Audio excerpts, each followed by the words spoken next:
Bonsoir, je vous salue au nom de Jésus-Christ notre Sauveur. Ce soir, je voudrais vous parler du vrai évangile, de l'évangile de Jésus-Christ. Celui que Jésus-Christ, l'Esprit Saint, révéla à Paul et à Pierre dans les Épîtres.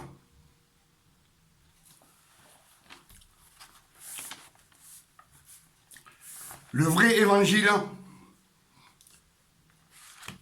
ce n'est pas une religion. C'est la grâce.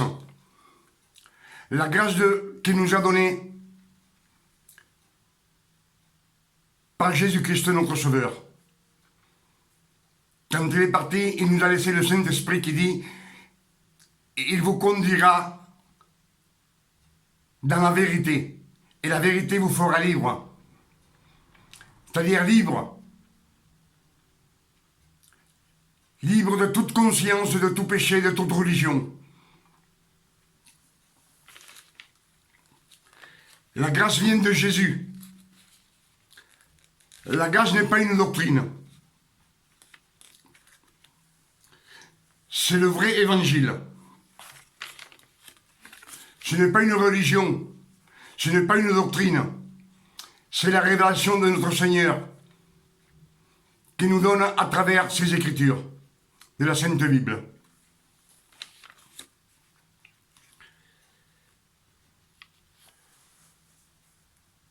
Dieu, ce qu'il veut, c'est qu'on mange de l'arbre de vie, non de l'arbre du bien et du mal.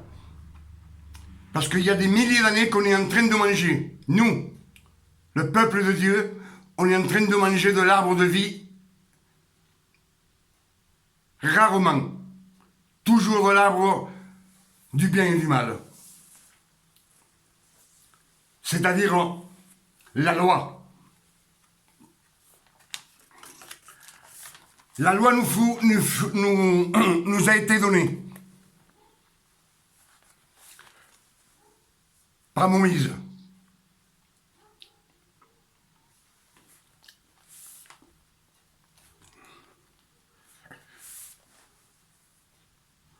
C'est pour qu'on comprenne que nous sommes des pécheurs. Nous sommes des pécheurs de naissance. Si on est pécheur, c'est par un homme, à cause d'un homme, Adam, dans le jardin d'Éden. C'est à cause de lui qu'on est pécheur.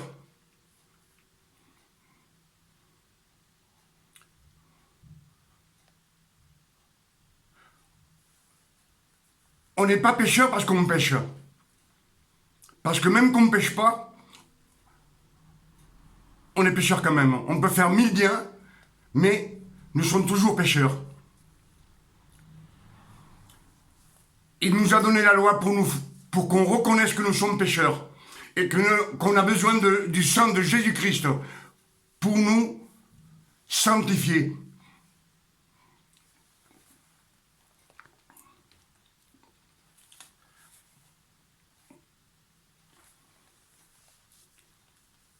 Il nous faut la grâce de Jésus-Christ pour être justifiés devant le Seigneur.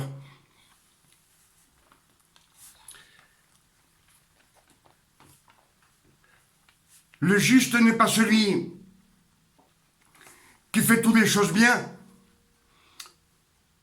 qui se comporte bien, qu'il est gentil, il est bon. Non. S'il fait une doctrine parfaite, même s'il prêche, mais s'il prêche sur la loi, c'est une doctrine mauvaise. Je le dis pour que vous compreniez ce que je dis. Tout celui qui fait des choses justes, tout celui qui se comporte bien, qui suit la loi, tant qu'il peut, dans le meilleur, toute personne ne sera pas justifiée par ses faits devant Dieu. aucun sera justifié.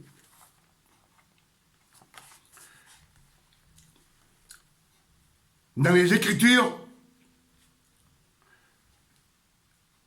on dit comme ça, Habakkuk 1, chapitre 2. Habakkuk, chapitre 2. Romains 1. Galates 3. Hébreux 10. Dit comme ça, l'homme vivra que par la foi. La foi, c'est la grâce de... La foi, c'est avoir la grâce de Jésus. Avoir foi dans l'œuvre que Jésus fit sur la croix. Quand il fut crucifié pour nous.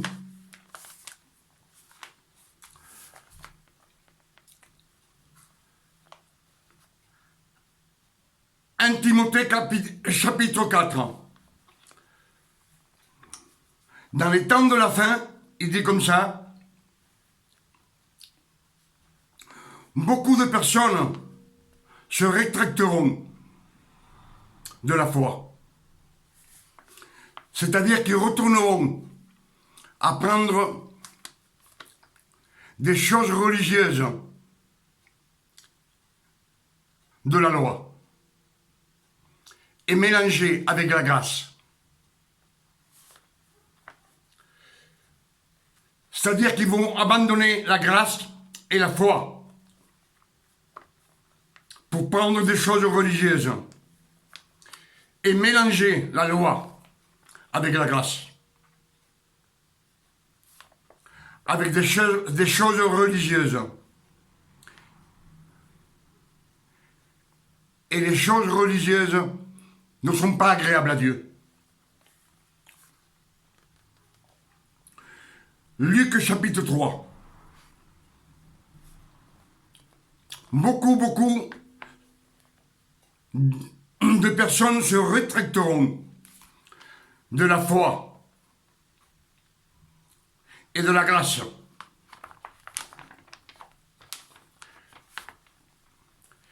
Ils reviendront à ces églises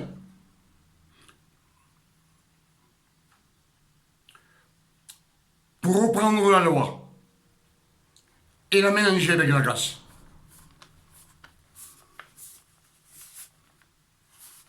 C'est peut-être pour ça qu'on n'a pas de prodiges dans nos églises.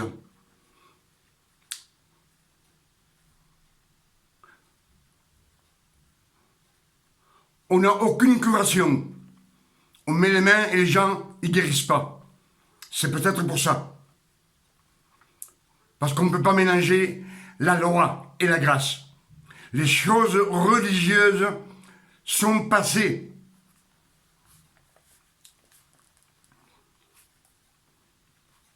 Nous sommes déclarés justes simplement sur la base de la foi.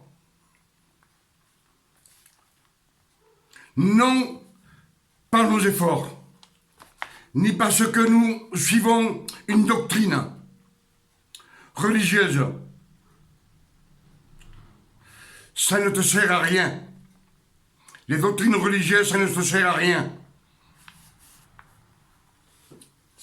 Et qu'est-ce qui est être religieux?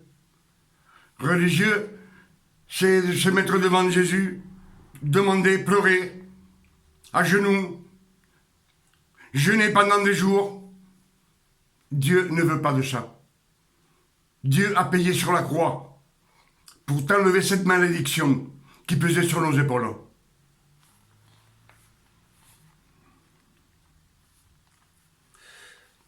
Quand Christ est mort sur la croix, il a effacé tout le passé, c'est-à-dire toute la loi, tout ce qui s'est passé, Christ l'a effacé, comme on efface une ardoise.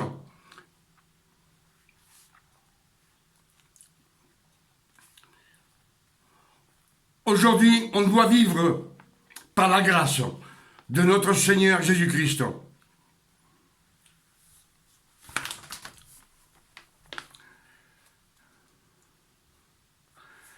Galates 3, Paul dit, La lettre gravée sur la pierre tue. Elle tue. La lettre gravée sur la pierre, ce sont les 10 commandements.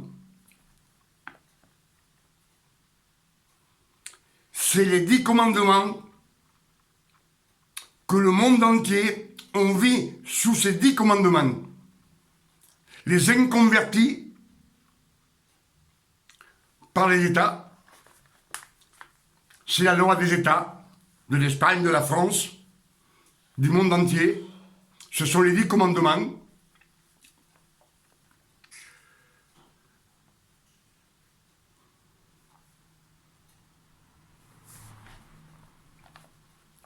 Et les 10 commandements nous demandent de faire des efforts. C'est-à-dire faire des efforts pour chercher Dieu, pour être agréable à Dieu. Faire des efforts. C'est ce que je vous ai dit. Il faut jeûner, il faut se mettre à genoux, il faut pleurer pour lui demander quelque chose. Et Dieu, ce sont des choses que Dieu a horreur des efforts de l'homme.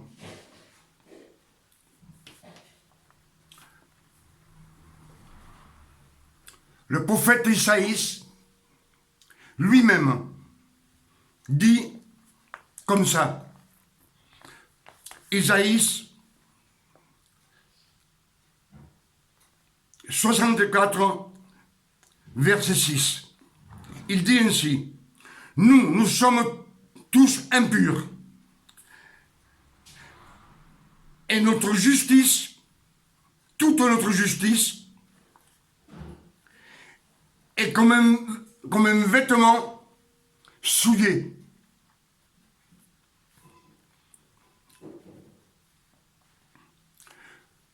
Nous sommes comme un feuillage flétri.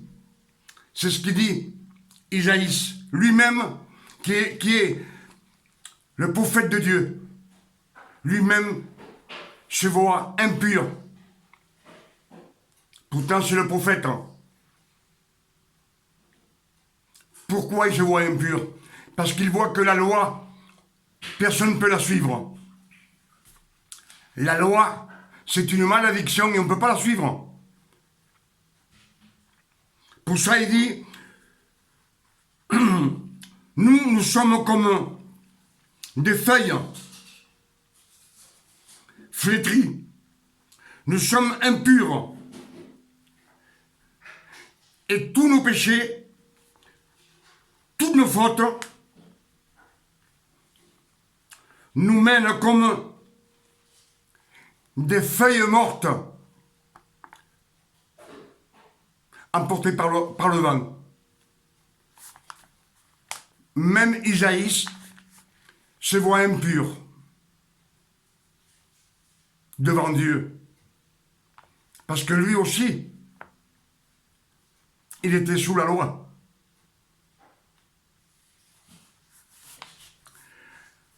Et Matthieu 11, verset 28, Christ dit ainsi. Christ dit, viens, toi, à moi. Viens à moi. Toi qui es fatigué et chargé. J'enlèverai ton fardeau.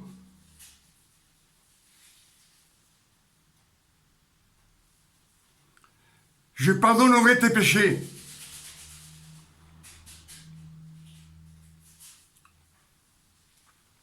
C'est ce qu'il dit, Jésus. Viens à moi, toi qui es fatigué et chargé. Je te déchargerai de ton fardeau. Et je te donnerai du repos. C'est-à-dire du repos à rien faire. Comme Christ il est aujourd'hui auprès du Père. Assis auprès de Dieu. Il ne fait rien. Et il veut que nous soyons comme lui. Sans effort. Car les efforts ne plaisent pas à Dieu. Et après, demande-moi tout ce que tu veux. Et je te le donnerai. Pour ça, moi, je vous dis, ne soyez pas religieux écoutez ce que dit Jésus-Christ. Et ne vous attachez pas à la loi. Car la loi, c'est une malédiction. C'est ce que je veux vous faire comprendre.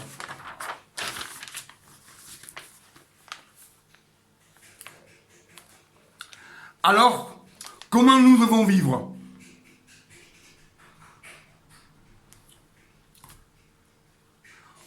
Comment on doit se comporter pour vivre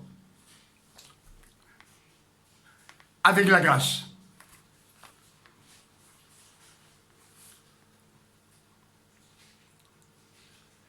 Qu'est-ce qu'on doit faire? Si Christ Jésus nous dit de ne rien faire, il nous dit de nous reposer.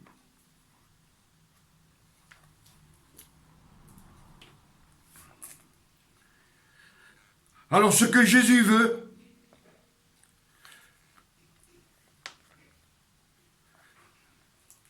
c'est que tu te détournes de la loi,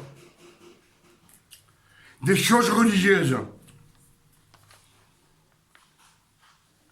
Les choses religieuses sont du passé.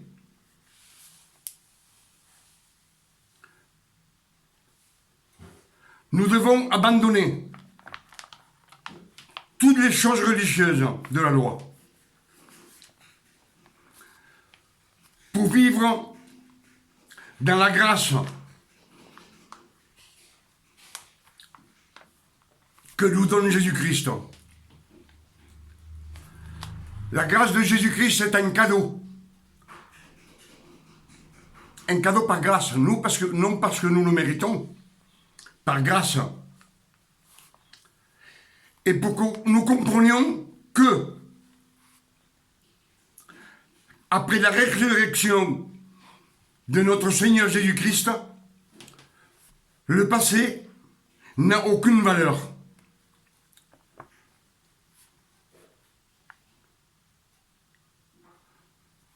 Tout ce qui est la loi de Moïse, c'est religieux. Et Jésus, il l'a effacé. Comme dans une ardoise, on efface.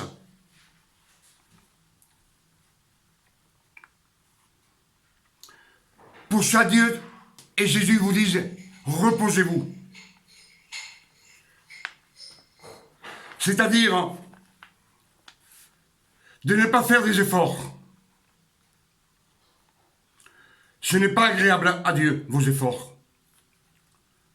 Parce qu'avec les efforts et la doctrine, tout ce que tu peux faire bien avec tes efforts,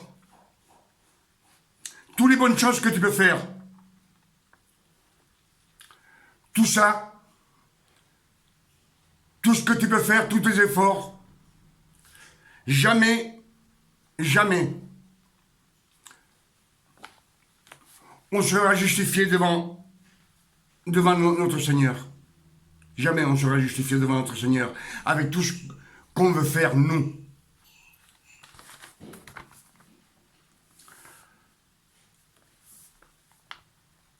Matthieu 11, verset 28. Christ dit, viens à moi, toi qui es fatigué et chargé.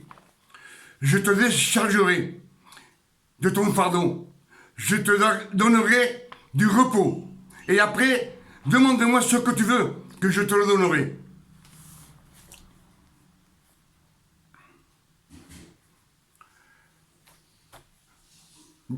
Demande-moi ce que tu veux, je te le donnerai.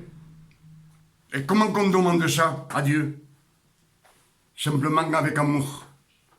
Amour et avec humiliation. Mais non à genoux en pleurant, ni en jeûnant. Parce que tout ce qui est religieux, c'est pas agréable à Dieu. Je crois que c'est bien clair ce que je vous dis. Alors qu'est-ce qu'il veut Christ, Jésus, de nous, de notre façon de vivre, notre façon de faire?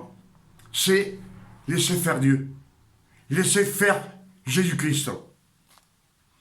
Nous, tout simplement, ce qu'on a à faire, Dieu dit, écoutez ma parole, buvez de mes eaux, et vous n'aurez plus soif.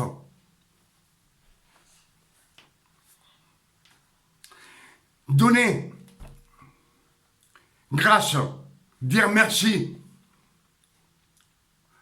pour tout ce qu'on a dans cette vie. Donnez grâce parce qu'il vous garde, vous et vos enfants et votre famille. Donnez grâce, dire merci Jésus pour tout ce qu'on reçoit dans notre vie.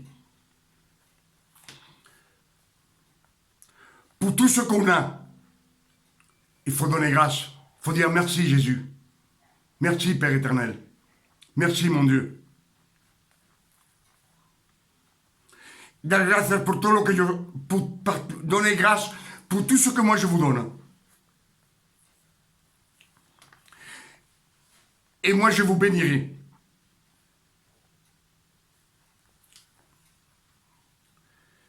Et demandez-moi tout ce que vous voulez et je vous le donnerai. Alors ce qu'il faut, c'est oublier tout ce qui est religieux. Tout ce qui est religieux, Christ l'a acheté, payé avec son sang sur la croix. Il a payé ta malédiction, tes iniquités. Il a pardonné tes péchés, il t'a lavé de tout péché. Avec son sang précieux, quand il fut crucifié sur la croix du calvaire. Dieu a tout racheté avec son précieux sang pour que tu puisses vivre bien sur la terre sans cette malédiction qui est la loi.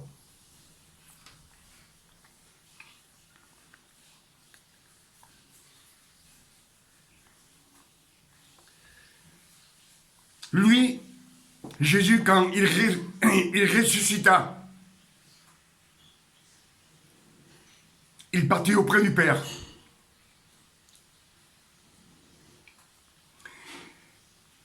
Et nous, ses enfants, ses fils, il nous a ressuscités de la mort aussi, avec lui.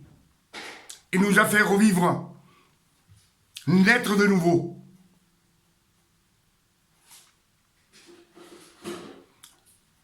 Hors de la loi.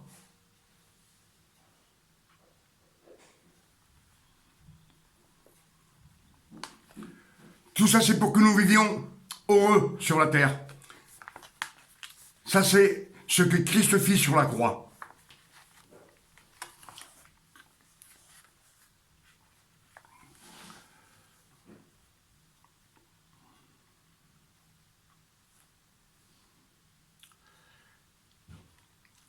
La loi a été donnée par Moïse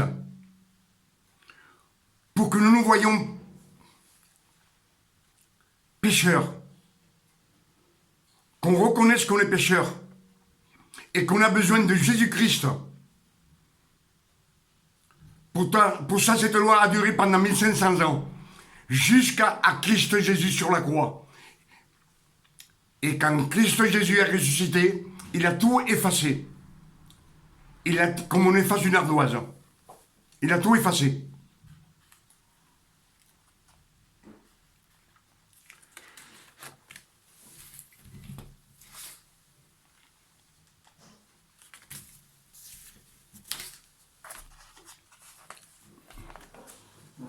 Ce que je vais vous parler aussi, ce que je vous ai dit, c'est un petit peu des révélations sur les épîtres de Paul. Que Paul et Pierre ont eu la révélation pendant leur temps sur la terre. Et ils nous les ont transmis par les Écritures.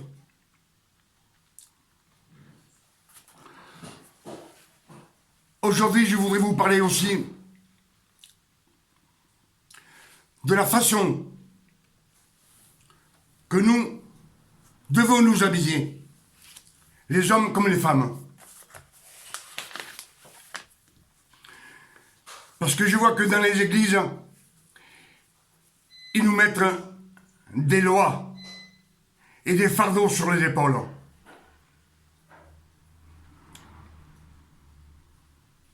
De plus en plus pesantes. C'est-à-dire que si une femme se porte un pantalon, c'est pas agréable à Dieu. Ça vient de nos coutumes. Ça vient pas de Dieu. C'est religieux. Une femme, faut qu'il porte une robe longue jusqu'aux chevilles. C'est religieux. Ça vient de nos coutumes. Ça vient pas de Dieu, ni des Écritures.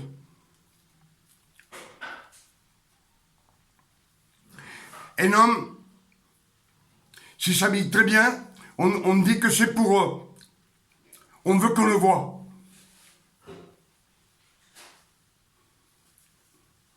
Religion. Mauvaise doctrine. Anciennement, les hommes comme les femmes, quand ils allaient au temple, devant Jésus, ou devant Dieu, dans le tabernacle, tout le monde s'habillait le mieux qu'il pouvait.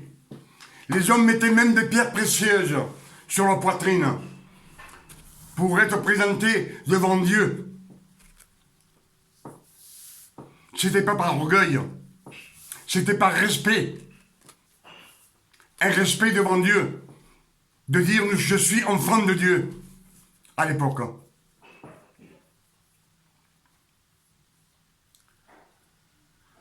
Et je pense que dans nos églises, on nous met beaucoup de choses sur les épaules qui ne sont pas dans les Écritures.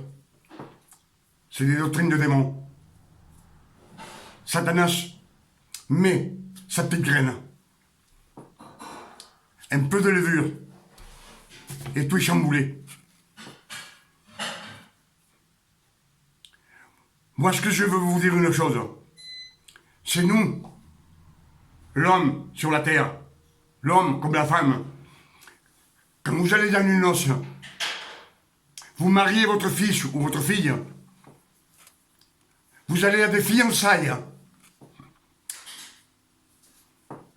Vous allez devant un avocat. Vous vous habillez le mieux que vous pouvez.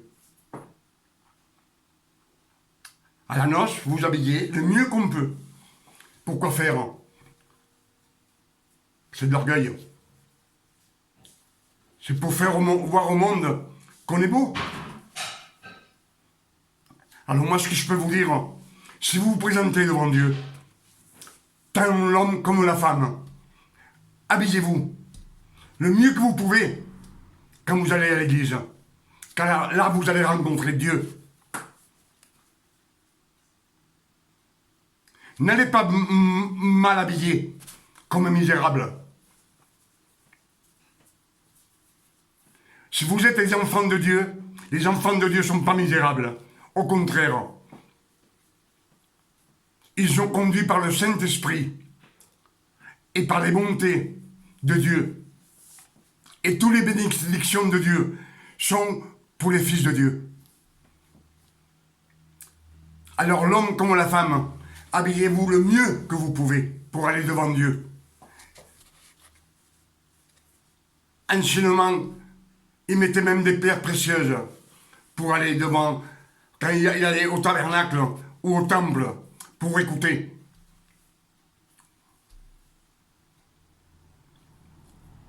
Une femme qui porte des pantalons, c'est normal. C'est notre loi à nous qui défend. Qu'elle porte une robe jusque cheville. Pourquoi faire? C'est pas dans les Écritures. Ce que le Seigneur veut, c'est que vous marchiez dans la sainteté. Sainteté. Et que vous, quand vous allez devant le Seigneur, que vous soyez propre, bien habillé. Enfin, la femme qui ne soit pas décolletée, pas avec la poitrine, non. Mais qu'elle soit habillée de luxe, le plus possible de luxe. Et si quelqu'un la regarde, c'est parce qu'il n'est pas converti.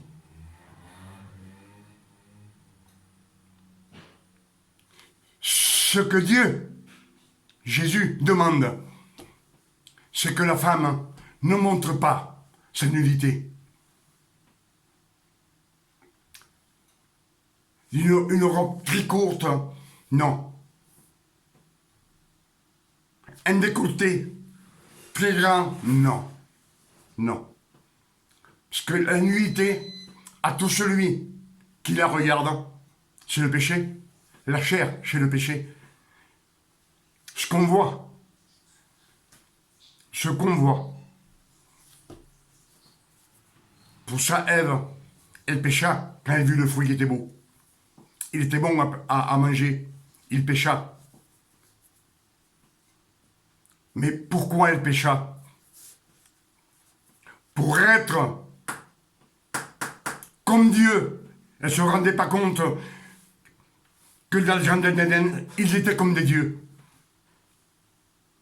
Adam et Ève étaient comme des dieux dans le jardin d'Éden.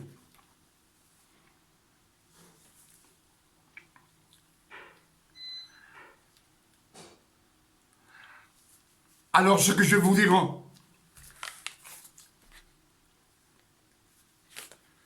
c'est que vous marchiez dans la grâce. C'est ce que Jésus veut, que vous marchiez dans la grâce, que vous vous débarrassiez de la loi, sachant que les 10 commandements, c'est la loi que nous devons suivre aussi. Parce que c'est pas parce qu'on jette la loi qu'on doit pécher. Au contraire, si on s'attache à la grâce, c'est le Saint-Esprit qui nous conduit.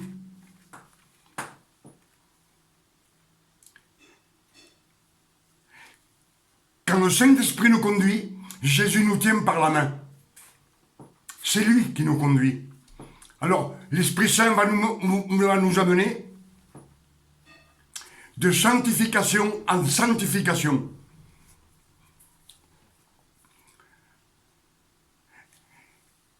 Et Jésus, il va nous enlever notre fardeau. Il va nous enlever nos mauvaises idées, nos péchés, notre façon de vivre, notre façon de faire. Si tu es un ivrogne, lui, il va te l'enlever. Christ Jésus va te l'enlever. Pas toi. Toi, tu peux rien faire. Mais lui, il va t'enlever ton fardeau. Si tu es menteur, il va te l'enlever. Et oui. Et une fois que Christ Jésus t'a tout enlevé, tu marches avec lui, tu marches dans la grâce. Et tout ce que Jésus-Christ t'a enlevé, si tu es menteur, si tu es ivrogne, si tu es un voleur, dans la chair, dans ton corps, Christ va te décharger de tout ça. Et après,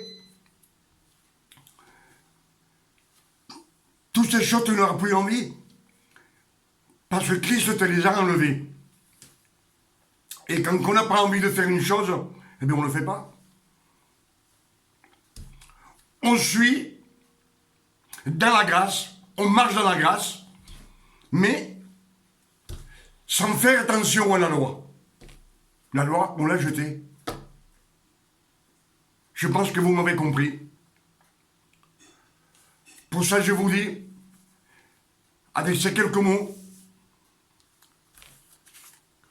que je vous ai dit tout à l'heure, la grâce vient de Jésus-Christ. C'est de l'Esprit Saint. La grâce n'est pas une doctrine. La grâce, c'est le vrai évangile.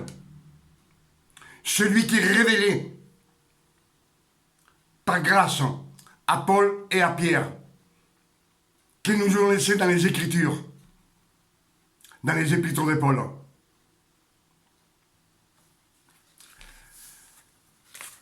C'est tout ce que je peux vous dire. Si vous vous accrochez à la grâce, jetez la loi. Tout ce qui est religieux ne porte pas de fruits. Ni Moïse, ni Aaron, ni le roi David, ni le roi Salomon.